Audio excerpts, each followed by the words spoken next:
سابعا، وحش الأيزوبود العملاق Giant Isopod Monster في المحيط الهندي، حشرة بحرية ضخمة طولها نص متر، شكلها زي الدبابة الصغيرة، اكتشفوها في فبراير 2025. تتغذى على جثث الكائنات الميتة في قاع المحيط وتتحرك بسرعة مخيفة في الظلام. خامسا، قنديل البحر المضيء Bioluminescent Jellyfish Trap في بحر اليابان، قنديل بحر ينور زي اللمبة، واكتشفوه في يناير 2025.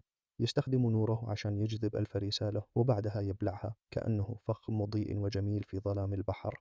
سادسا، العنكبوت الصياد الجماعي Pack Hunting Spider في أستراليا، هذا عنكبوت ما يصيد لحاله، يصيد مع مجموعة كأنه فريق.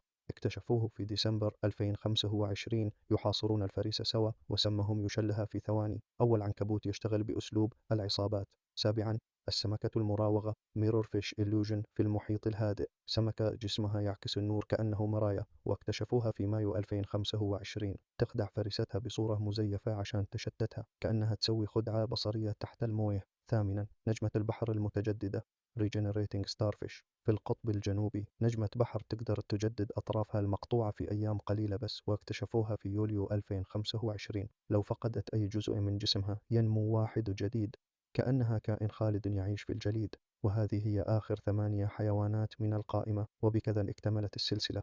عالمنا مليان مخلوقات أغرب من الخيال تنتظرنا نكتشفها. لو عجبتك السلسلة اضغط لايك واشترك، وعلمنا في التعليقات أي حيوان كان الأغرب بالنسبة لك في الأجزاء الثلاثة كلها.